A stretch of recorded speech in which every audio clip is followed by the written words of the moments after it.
Hey, everybody, welcome to the show. Today is what we call our 2 week recap show. It's where we have an opportunity to go back and look at a lot of the topics we talked about in the last 2 weeks. So, in the last 2 weeks, we've talked about everything from Grok 3 being released, and there's more to talk about there now that people have actually had some time to play with it.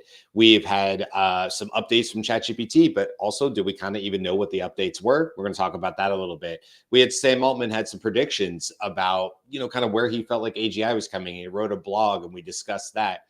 We got everything from Anthropic's economic review. Yesterday, we talked all about memory and what do we really want out of that. So there's a lot. Oh, and then we also talked about ChatGPT Pro and was it really worth it once people really dug in?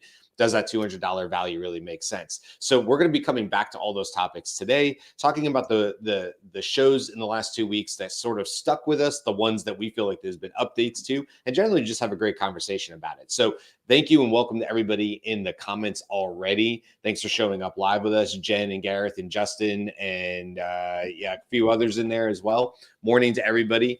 Jude was first. Jude is in there too. This is the Daily AI Show. Today is February 21st, 2025, and I'm joined by Beth and Andy. I'm Brian. And I think, maybe, I don't know about you guys, the one I would want to jump in on, because I felt like I knew the least about it, is Grok. Have you guys heard, I don't think any of us, by the way, have Grok Pro. Is that correct?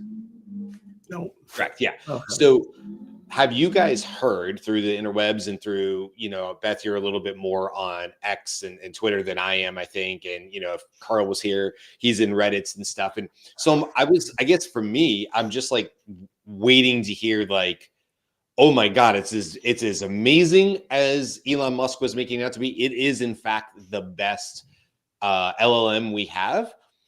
Or, I tested it a little bit and I don't know. I don't really see the difference, because every new model that comes out, I feel like, can put up a graph and say they're the best. It sort of falls into that category of, you torture the data enough, it'll confess to anything. And I feel like we see this. It's like, I don't feel like it would be that hard with a frontier model to show you a couple of line bars and say, we're now the best.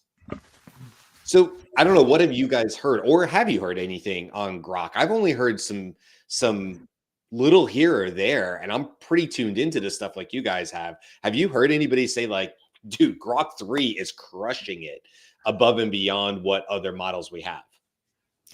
So I don't think that the typical user would be able to apply any particular query or series of queries that would elevate some special result from Grok 3 that wasn't sort of with small variations in style or content would be available on the other major frontier models. I think that we're talking about very marginal improvements here that establish who's at the top of the leaderboards.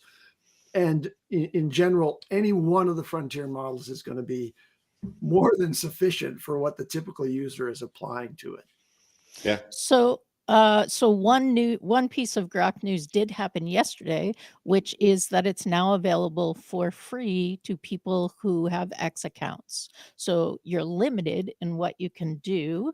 That's Grok 3, just to be clear. Grok 3. Oh, wow. Yes. Okay. So you don't have to take our word for it. You can go find out what you think about Grok 3 yourself. And let me see if I can come up with actually the limits. It looks like 10 prompts every 2 hours, 10 image generations every 2 hours, 3 image analyses per day, 5 deep search queries, and 10 think searches every 2 hours. Now, I assume 10 prompts every 2 hours is the total cap. And then you could do any variety of these within their limitation. But I don't think you get 10 prompts plus 10 image generations plus 5 deep search queries. Plus, like, that's not how I read that. But go, knock yourself out. Let us know if we're wrong. But that seemed fairly quiet in the drop, right? And I have to assume that on one level means that they've put enough servers together and it's okay. They're not like being slammed and unable to handle the traffic. So yeah. Yeah, I think, I mean, I don't, I guess where I come from on this is I wonder if enough people had access to it for us to get a true sense of the everyday user. And I think you're smart to point that out, Andy, because um, there's only so many people who can put enough really good prompts. I know I struggle with that, despite writing prompts all the time. I struggle with getting the right prompt that I feel like is truly going to give me a side by side comparison of different models. I have a few, but I also don't have access to Grok, nor would I pay more for it. Obviously, now you're saying, Beth, it's like maybe I could use it a little bit. Jude, by the way, says it can go jump off a high bridge. So we have Jude's response on Grok 3. I haven't played with it. I do see an article from Descript.co. They said overall Grok 3 provided a better, more engaging story, but it's not exactly a KO win against Claude. That's what they're comparing it to in their blog. The difference may just boil down to focus. Grok 3 poured its energy into a rock solid foundation, characters and stakes that made you care, while Claude leaned hard into dressing up the story with vivid descriptions. And so it says, summarizing one critical gap of Grok 3 arsenal is that it cannot read documents. This is a surprising given that most competitors provide this as part of their baseline offerings. To get around this limitation, we pasted an entire IMF report totaling 47 pages into the interface, which previously caused Grok 2 to crash. Even with this limitation, Grok 3 did not crash and was able to summarize the text, though it did so encompassing all aspects and with a fair amount of words beyond what was necessary. So that's one small review of Descript.co and how they did it side by side. And I was trying to find a few more for the show today. I know we have other topics to talk about as well, but this one was interesting to me because you come out and you say 100,000, correct me if I'm wrong here, it was 100,000 H100 servers, or was it H100s, right? The previous top of the line NVIDIA. And then they said that took us 120 days. I wasn't on that show, but that was the thing that actually I get out of the whole announcement. I was the most blown away by the last 10 minutes, which was Elon Musk talking about what it took to stand up that place in Memphis. And I don't know if you guys wanted to detail on that on the show, but that blew me away. In fact, I was like, I bet you Jyunmi is going to be all over this. Welcome, by the way, Jyunmi. I know you're just jumping into the call, but that was like, I'm kind of like, I nerd out and geek out on the builds. And so I think I was more impressed and excited. It was like, to me, it was like a landing on the moon mission. Like, we will land on the moon by the end of the decade type of speech. And I'm like, they did this in 120 days. And then they said they doubled to 200,000 servers in 93 days. In addition, because they had learned from, their experiences, whatever. So I don't know. I guess with Grok, I just look at it and I go, shouldn't we be hearing more about it? Or is it just lack of people having access to it? And that's maybe why. But if you put that much compute, shouldn't we be hearing like tales of, you guys have never seen anything like this before? And I'm not knocking it, by the way. I mean, maybe it is. I just feel like I have a comment on that. The compute and parallelizing 200,000 processors to do the free training of Grok and Grok 3, that is a major achievement, right? Yes. That huge cluster made it possible to take a huge sum of data and do all the calculations necessary to accomplish a frontier model that's at parity, I'll say, with the major frontier models in a very, very short period of time. Mm-hmm. That was the achievement. But no, there was no breakthrough. Grok 3 isn't substantially or even perceptibly better than the other frontier models. But Colossus still exists. That training that accelerated the accomplishment of frontier model parity is now available to do further tuning and other processing tasks. So there's something there, but I think it's on the hardware side.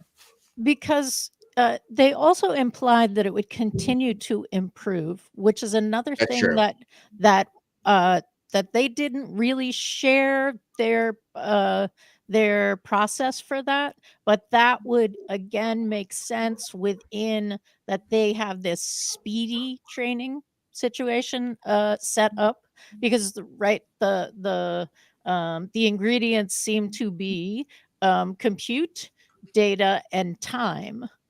And so they expanded their compute but compressed the time to kind of get at the main level that match the other frontier models. Now we can see, now I hope we're going to be able to see what improving regularly, ongoing means in that context. But I also think that the main thing that Grok has a built-in use case, right? If you are on X, Twitter, and you are reading a tweet that you do not understand, there is a Grok button that you can click and it will explain it to you within the context. And that is so helpful. Like if you're someone who hangs out on Twitter for AI research, because that's where people are talking about AI more than any other place, that built-in feature is really helpful. My other option is to screenshot it, go to Perplexity, have Perplexity, do something. And actually, I have wanted, hey, Perplexity, this is a really great idea. Please implement it. That you can share something to Perplexity and it will initiate a search and then give me the answer, because I don't want that extra step. I actually really just want to be like, hey, I would like to talk to Perplexity about this, but I don't have to on X because X has Grok right there. Yeah, and we should point out Meta did this right months ago when they updated their sort of chatbot messenger experience. But when you're on Facebook and you ask Meta, you get an LLM response along with your search results. So this is not to take it away. I think it's actually really cool, but I'm just to point out it, like this kind of idea of building in an LLM into a social media platform had been done before. Now, I agree with you, Beth. I use Grok, the app. This is before 3 came out. I don't know, a couple weeks ago, I guess. I downloaded it on my phone when the app became available. And I immediately did see, albeit narrow use cases, for why you would definitely want to be able to quickly search and get in your results of an LLM, X posts, X comments, X, and that is massively important. You can imagine if you worked in any bit of politics, but anything in tech where there's drops constantly on X, and sometimes that's the only place. We've seen this multiple times where massive companies do a 3-line drop of some massive thing, and the only place, the cool place to do it is still on X, Twitter, right? So being able to use Grok to do that sort of like quick research and get a summary of results that are pulling in. And by the way, I believe it was a toggle, so you could say don't or do.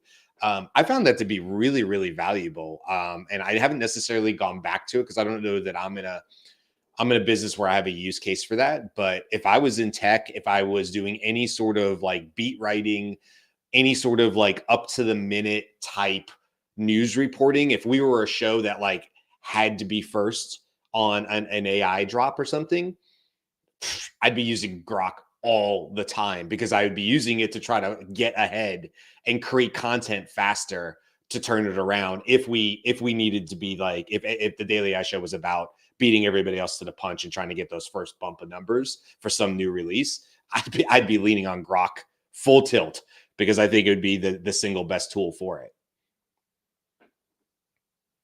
I feel like, should we now inform Brian that he is, in fact, in tech? You are, in fact, not for your full-time paying gig, but my Grok is you and Carl. So in my Slack channel, by the way, incorporating Grok through an API, if that was possible in our Slack channel, would be amazing. So there's a use case right there. Just put it in my Slack channel for all of us to get the updates. That'd be super cool. I don't know if they have that or not. But no, I tend to, this is just a me thing. I tend to stay off of X and I tend to stay out of Reddit. However, I have gone deep into an Ask Me Anything. The minute Carl says, hey, Sam and some other people have done an Ask Me Anything, I'm the first one to read every comment in there because I'm like, this is gold. They're just dropping bombs in here, and it's amazing to read because you feel like you're right in the mind of a conversation. So I do it, but if I'm being honest, I rely on you guys to show me that it's there first, and then I go look. So you are my Grok, and you're a better one, frankly. Jimmy, before we leave the Grok discussion, because obviously this is our 2-week recap show, but you joined us a few minutes late. My question was, like, have you seen anything in the news? Have you read anything? Have you heard about anybody who has used Grok 3 and whether it was an amazing experience or just a meh experience. Have you just seen anything? Because we were kind of saying like there hasn't been a ton that I've seen personally, but I don't want to assume that somehow that's the case. Yeah, no, I think I align with that. I haven't really seen anything that that's jumped out. There's always the hype cycle. There's always, you know, some people saying, "Oh yeah, I've tried it out" or whatnot. I think your point earlier about accessibility, that's going to be a huge factor to that. Until people can start using it, you know, for free or just basic access or something like that, you're not really going to have the adoption use of it, which, you know, I think we touched upon in an earlier show, in the news show or the Grok show, where it could be part of the overall strategy, right? This is a early access. The Grok is showing the right kind of numbers, so let's get our limited beta release for people to try it out and things like that.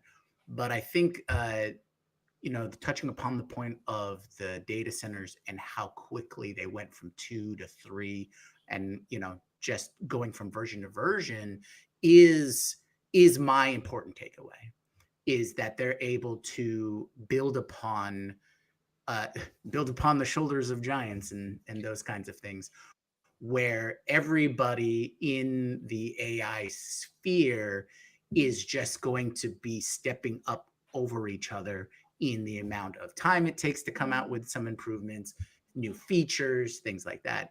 OpenAI, you know, in the amount of time that we've talked about generative AI and them coming out with, you know, with different models, we're talking years and years, and now it's getting faster and faster and faster. DeepSeek's a great example of it getting faster, regardless of how much compute they had access to. Just the fact that they were able to take what existed and were able to turn around a decent product, and of course make it open source, which you know, everyone's already taking advantage of, Perplexity and, you know, various groups on Hugging Face and things like that. So I think this ramping of scale and this ramping of improvement is the big takeaway. And if they keep going on this cycle, we're going to have like the new Moore's law, where we're just going to see, oh yeah, we're going to have an improved AI every 3 months, you know, that kind of thing. And I think that's the thing to be aware of and pay attention to. I like in the comments that we have people who are like that are in Reddit, or somebody, Jude said Reddit's his jam. Hope, by the way, welcome, Hope. I like Reddit. Gwen joined us just recently in the comments, and it's funny, you know, because I think Reddit and X are like, they take a certain person, but I'm smiling because you guys know this, but I'll just share this with our audience. Like, I won't read any, not these comments. These comments are fine, but Jimmy knows this. Like, I won't read any of the comments for any of our posts on YouTube. Why? Because I am a sensitive soul and I wear my heart on my sleeve, and there's no way I know I can deal with that. So I can't take the negativity.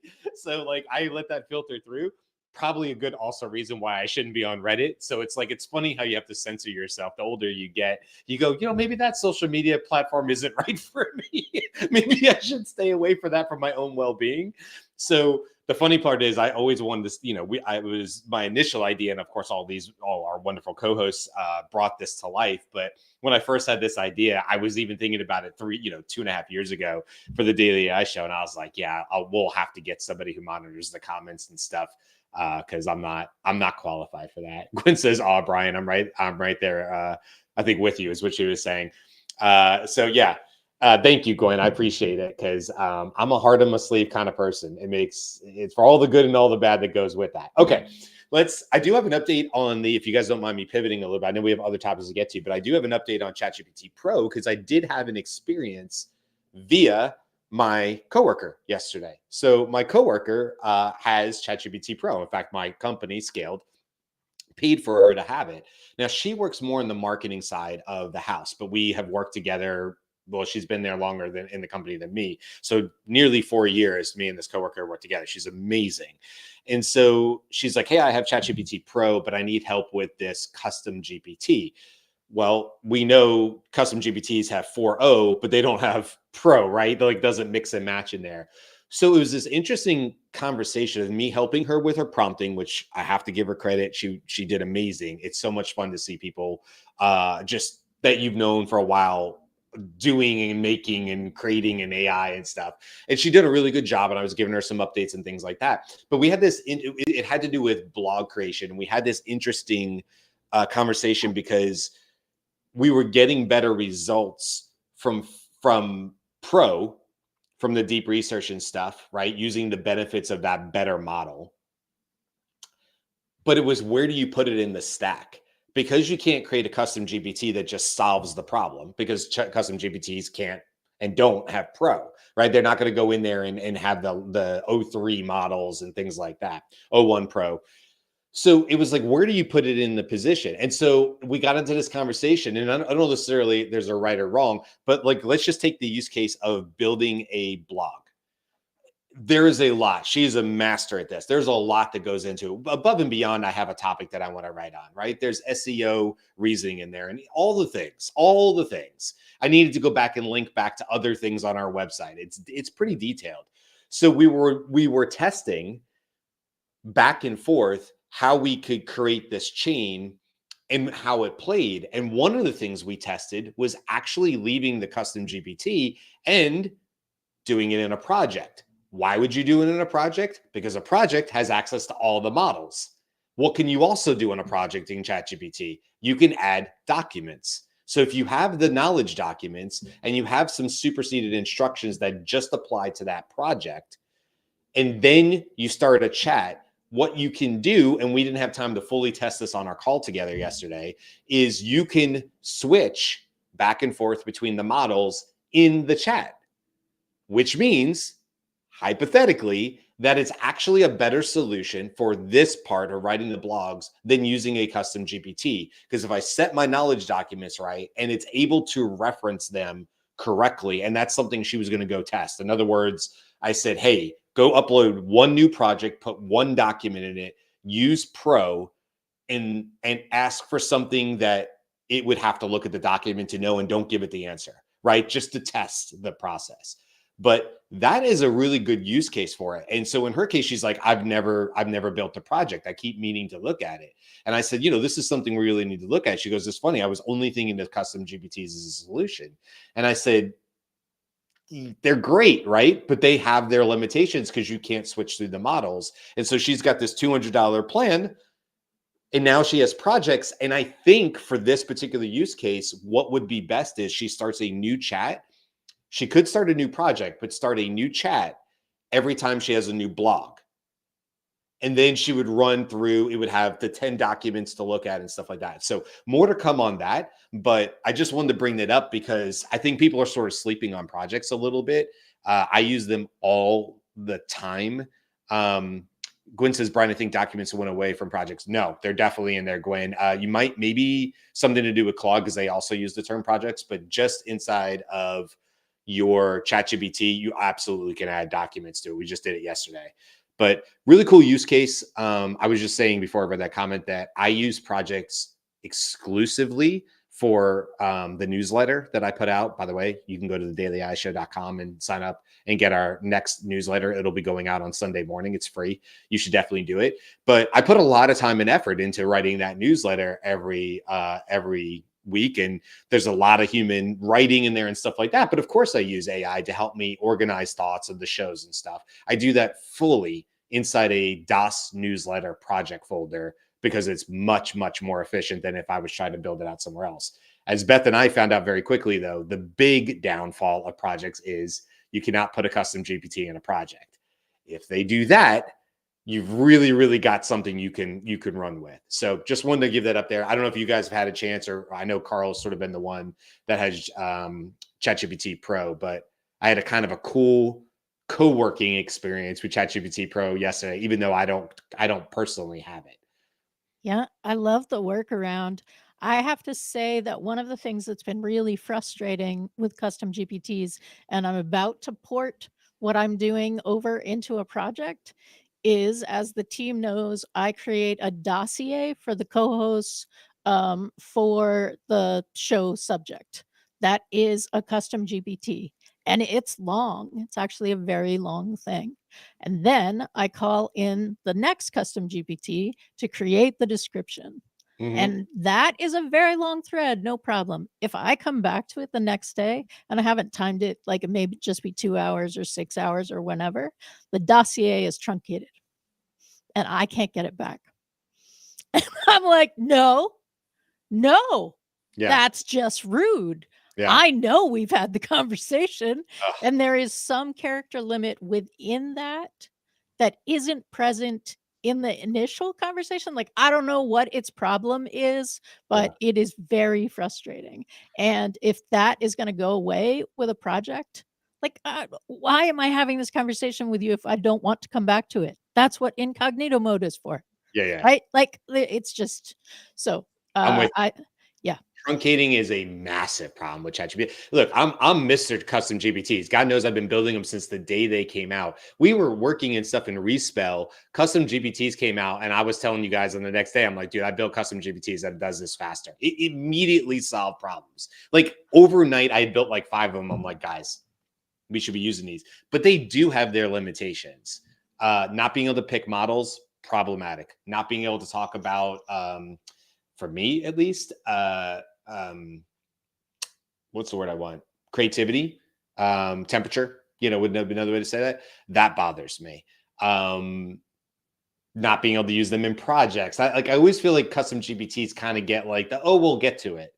And I kind of always wish they would get a little bit more priority, but maybe that's indicative of how many people use them or how successful they are. I know some people have kind of felt like we've had people in the comments who've said custom GPTs are dead. I don't personally believe that. I don't think they're going the way of plugins. I don't know that it's necessarily met the expectations of ChatGPT or OpenAI in terms of having this global store of custom GPTs. And remember, there was the revenue sharing. Like, who the hell is even talking about who's getting revenue sharing on that? Like, did that ever even happen? Is there a custom GPT that has revenue sharing? I don't know. So it didn't really meet that. But if you really look at them, I still think that there are the direct stepping stone towards more agentic workflows that make sense. So it'll be really interesting with custom GPTs, whether they stick around, whether they get replaced with something that's called something different. But I know one thing, and this comes to one of our other comments. OpenAI, I know you're listening. I know you watch our show. When you're making updates to 4.0, you need to tell somebody what you're doing. And I just saw this in another article again. You can't just pretend like businesses aren't building on the back of custom GPTs and just make changes and be like, we made it better. And then we have people like myself and Ethan Malik, and because we're parody, we're on the same line. Me and Ethan, we're buddies, and we were both talking on LinkedIn at the same time, saying like, what are you doing? You've broken stuff. You suck. That's my words, not Ethan's. He might have thought that too. He's a little more refined than me, I think. But that's, you have to grow up. You have to let people know who are building with your products what kind of updates you're making, because it breaks things. And it did this to me as I was going on a 5-day vacation. And I still don't think I have it totally solved. And I can't be the only one. I know I'm not the only one. So I don't know what you guys think on that, but I find that to be immature. That's what I'll say about that. Immature as a business. OpenAI should know better. Yes, I completely agree. I cannot stand it when a service or company that I rely on just makes a stealth update, a forced stealth update. There's this assumption that if I'm engaging in your service, you will let me know if anything changes because I rely on it for X, Y, and Z. I had that issue with Respell. I think there's this pervasive gotta go fast, make fast changes. But companies now, especially in the tech sector, we've lost the how is this going to affect my customers? How is this going to affect their lives? They are first mentality is been out the window for a while, and I think that's where a lot of this comes from. Plus, OpenAI, I think the whole transition from the nonprofit to the fully profit model for them is, I think they're trying on those pants and seeing if they fit, because before they were strictly research. And guess what? If you're strictly research, anything you put on or put out, that's as is. But once you start offering subscriptions, and once you start offering a pro plan and an enterprise plan and anything like that, you're no longer just research. You offer a service or a product. So that needs to be your primary concern. The research stuff is yes, we still need it, but you gotta switch that focus. And I think that's what a lot of this really comes down to. Unless they know in the next 12 months they're going to come out with a completely unified interface, everything, all the separate pieces no longer matter. Everything's going to be done in one interface, and everything's automated tasks, operator, that's all mashed together, and you just have Chat GPT. And that could be the goal, but I'm not sure if they're going to do it in a year, but we'll see. They say that's coming with 5, but how far away is 5? I don't know. Yeah, they said not in 4.0, but then Sam said on X about 5. Sorry, Andy, go ahead. We cannot hear you. Oh, because you left and came back. So do the thing that you have to do in order to get your voice back when that happens. Yes. So 5 is like 4.5 is somewhere between next week and summer, and 5 is coming after that, right? I love it. I thought you were going to say between next week and the week after, and you just so casually said between next week and summer. It's like, oh, okay. So maybe, well, it depends. What summer, Beth? Are we talking about Florida summer? Because we're not far away from Florida summer. We're getting close, although it is 30. It's currently 49 degrees here and freezing, but we're close to it. So, what summer are we referring to, Beth? We're talking about AI time and OpenAI time, right? Which has like, I think, when I would bet the 4.5 comes when Claude drops whatever they're going to drop. Yeah. Like that seems to me that OpenAI is like, the stepmother who has the gift in the closet waiting for the moment when it needs to be used. Right. That seems to me to be the situation that we're in. And I hope Anthropic drops something soon. Andy, is your voice working? Andy, is your audio working? Can you hear me now? Yes, we can. Okay, yes. Good. I wanted to just add a little bit of an anecdote, my personal anecdote about custom GPTs. I very rarely use custom GPTs now. I previously built a significant number of them for my own internal use because it's a way of packaging up prompts and instructions and knowledge together into a repeat use kind of application. And it was very, very quick and easy. But today, unless you're wanting to publish something to other people, and there is a beautiful library of custom GPTs there that's accessible to anyone who has an account with OpenAI, you can find things that have been trained, instructed, and, are well informed about almost any kind of function or task that you want to apply, ranging from tax preparation to, a personal, mission exploration, whatever. But I don't often build something for, a general public use. And so I'm not using custom GPTs. Projects is everything that you need if you're just going to be using it yourself.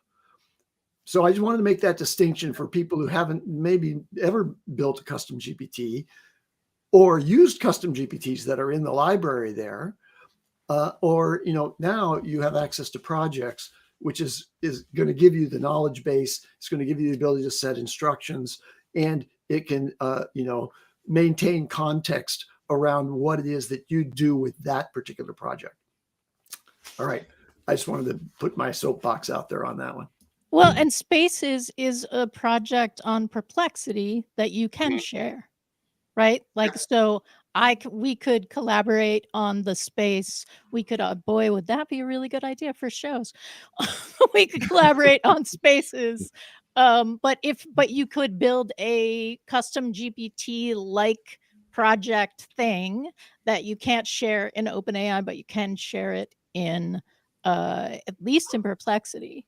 I am thinking, I don't know if you can share it in Anthropic or not, but similar idea, right? You can add projects inside of ChatGPT Teams works like that, just so we're clear.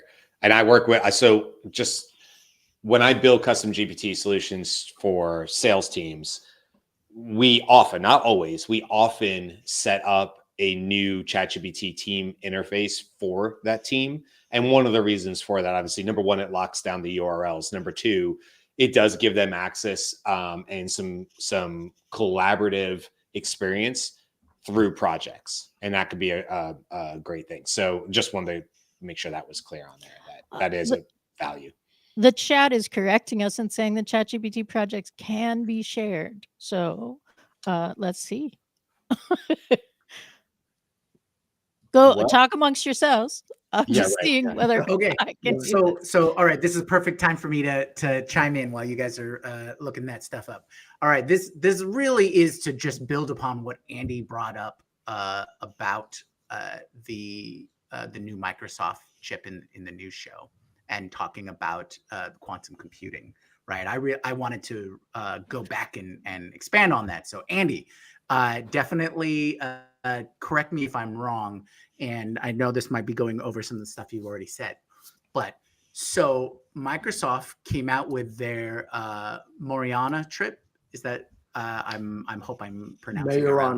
That's right. Correct. Maucere.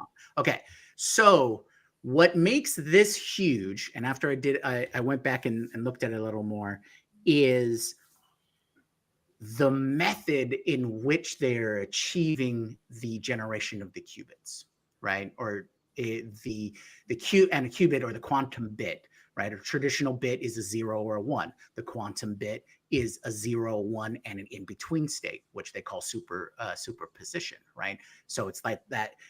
Think Schrodinger's box situation. You don't know what the state is until you actually observe it, right?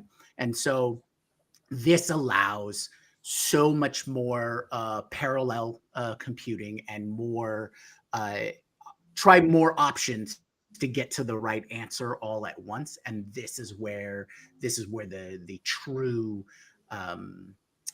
power of quantum computing really shines. And it's in these specific areas, such as modeling, or like whether you're trying to do modeling out a new molecule for drug research, or you're doing cryptography, or really math heavy kind of things. Like I think a couple months ago they talked about like Google talking about they solved a math equation with a 50 something qubit quantum computer that would take something like 15 septillion years to actually do with traditional computing. The age of the universe. Right? So it doesn't equate. You can't just say qubits are just 2 times more bits. No, it doesn't quite work like that. And so I was trying to see where in AI specifically that we would see these huge jumps, and a lot of it has to do with the pre-training time and coming up with the new versions of the models being able to train themselves and things like that, because it has all of that quantum parallel options and things like that. And so going back to how important that chip is because of the topographical superconductor, right? So they've come up with a way to get the benefits of kind of both of the two traditional quantum computing, right? It's the trapped ion, super accurate but slow, and then the traditional superconductor, which is fast but low accuracy. And so this topographical superconductor is the method. Let me just, before you go on, let me just correct. It's topological. The Oh, topology, topological. the You're right. You're right. topology Sorry. refers to topology is like, okay, the classic example is a donut. It has a topology, which is it's continuous connection with an open hole in the middle of it. Okay, that's the topology of a donut. Well, the topology is what corrects for errors that come into superconducting fluids and or trapped ions. Creating the topological superconductor gives you the speed of the superconductivity and the topology of their actual structural assembly of that thing is what makes it fairly error-free. And that's the amazing breakthrough. Right. Yes, that absolutely. And thanks for the correction there. And this is what blew my mind, right? Was out of there's some reporting that's going out there about that, and Microsoft's been working on it for like 20 years or something like that. Mhm.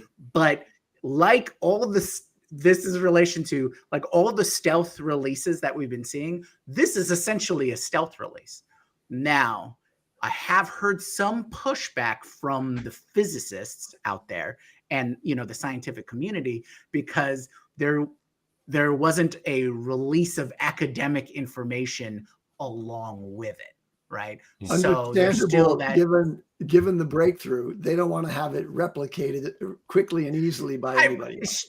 Yes, I totally get that, but you're the ones who achieved it already. So there's your moat. Give us a little background, or even in just the academic circles, so that at least the scientists can say, oh no, we can prove this out, or we can test against it. And it does seem to be the case, because while this chip only produces 8 qubits, which those numbers look smaller than like the largest one, which I think IBM has at like 1100.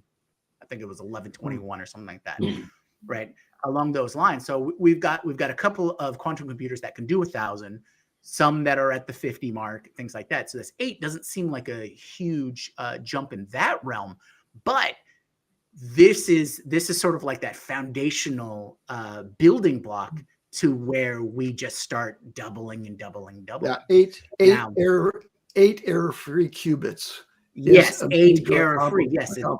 So now you have to compare. It's like what is error-free qubits versus a whole bunch of but prone error. Yeah, because you have to use a whole ton of the qubits in a quantum computer just to correct the errors of the few qubits that are doing the calculations. So it is a major advance that way. Plus, this particular architecture with the topological superconductor allows for, on a small form factor, millions of qubits to be applied. So it's like mind-blowing in terms of what they have accomplished. And it's like we didn't mention, but Microsoft is working on Quantum 2 and just, in my opinion, blew past IBM and Google with this announcement. Absolutely. Because what's up? I was just going to say the impression I got from this, and I'm learning from you guys, that this topological has been something that a lot of companies have been going after, and Microsoft did a high risk, high reward decision years ago to pursue topological. Now, the way I understood topological, and I hadn't heard the way you explained it with the donut, Andy, helps, but that's a new state of matter. It's not a solid liquid or gas, right? So it's kind of mind-blowing what they're doing here. Now, I didn't get the impression, I'm not an expert here, I didn't get the impression that somehow Microsoft was secretly in a lab and nobody knew they were working on topological. They've been doing this quite literally for maybe more than a decade, and maybe closer to 2, depending on how they set this up. But they do seem to be the first ones to announce that they've got it working and that it's doing, what the intended purpose was. And it is really, really, really impressive, especially to see the payoff, right? It's got to be so gratifying to be anybody on that team at Microsoft. Can you imagine somebody working, just like in healthcare research and stuff, somebody's working 10, 15 years on a solution, the topological solution, and to have an announcement like this? I just can't imagine what it feels like to be on that team right now and knowing that you reached some end goal. And of course, this is just the beginning of what they hope to build, but Super, super cool, and very cool for anybody that's on that team. I mean, you know, how cool that must be to be part of something that's quite literally over a decade in the making. Let me add something to that's the just like, idea of topology here. The topology of a donut, for example, it's important to error correction in the sense that if you twist a donut and don't rip it into pieces, you know, it stays a donut. It has a topology that's stable. And creating a topological superconductor means that it has an attribute which is stable. And by the way, these things are all happening at the nano scale, right? At the what's new, and it's new in terms of materials, is they've actually generated what was previously just a theoretical particle, the Majorana particle.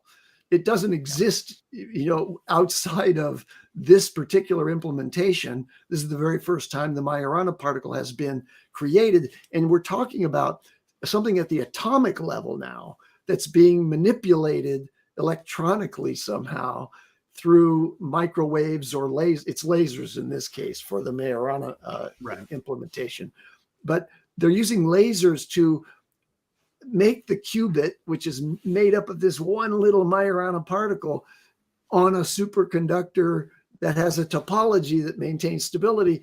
They're manipulating the information bits, if you will, in this qubit using lasers at the atomic level. You know, it's stunning. So anyway, stability from topology and tiny form factor, atomic level form factor. I know, right? So just something this big. That's okay, right. that I want to highlight that is because the size, you can fit it in your hand, that's the main component. Sure, there's additional components or whatnot, but other supercomputers are gigantic. They're bigger than a person. That's right? the cooling, though. So I think that part is still right. Yeah. So, but the majority of everything's going on is in that block that they show you, right? Well, I looked at some images of this, Brian. The size of the chip is very similar between Willow and Majorana. That's what I would have guessed. But the frame that has to manage the cooling of that process is much smaller. Oh, it's still big. It's still big. It's probably as tall as a man, right? Okay.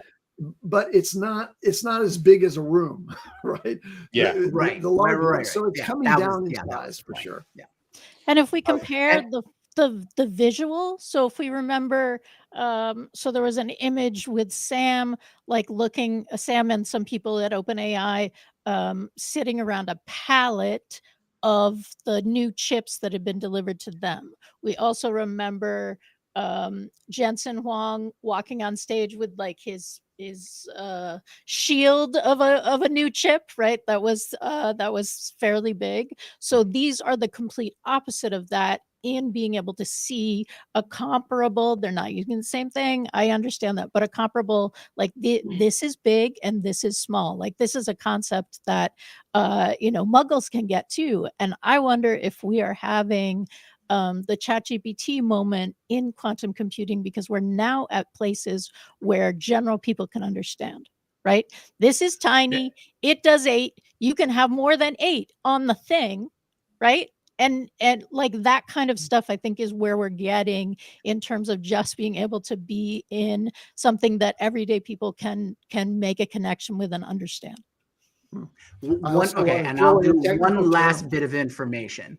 So one last bit of information is I wanted to bring up a company called Alrio or Aliro. And so what they're doing is they're doing quantum networking. All right. So the the bar that everyone's trying to reach is that million qubits, right? They talk about that this chipset has that ability or that technology to get to that point. So Aliro, since they do quantum computing by taking advantage of entanglement, which is, the two particles being locked with each other. But now just imagine every data center also getting this Microsoft, quantum computer and then networking them through all the data centers. And at that point, I'm just like, okay. Because I asked, I did a little more research with chat and I was just like, would quantum computing replace traditional computing? And what it seems like is it won't. No. It'll take on a bunch of the tasks for sure, but you're not just going to have a quantum computer to replace all everything you're using the rest Yeah, of it's traditional not a computing general for. purpose So processor.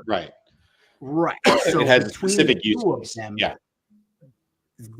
that's sort of what I'm seeing is, or I'm guessing is what the future of data centers will be. Is you'll have your quantum side and you'll have your traditional side, and they'll be able to do everything as efficiently as possible, and it'll be all interconnected, or at least on the quantum side, that on that quantum network.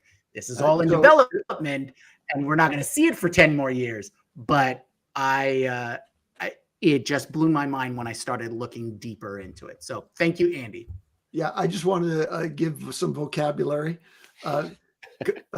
Traditional is not generally used when we're talking about physics. It's classical. So there's classical physics, and then there's quantum physics.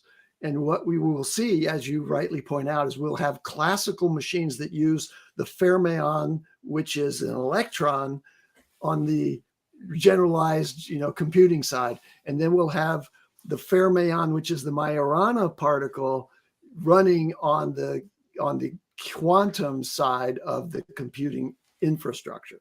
So that's just those two terms, a fermion, which actually I think it was Cisco brought it in. Yeah, somebody was like, "Oh, we get to talk about this." Yeah, that's we get to talk about fermions. Okay, cool. Also, I do want to give a quick shout out to, I think Gwen was first, and then also just here in the comments, Justin saying it. Look how cool our folks are in the comments. I just want to call this out. Justin just did it too.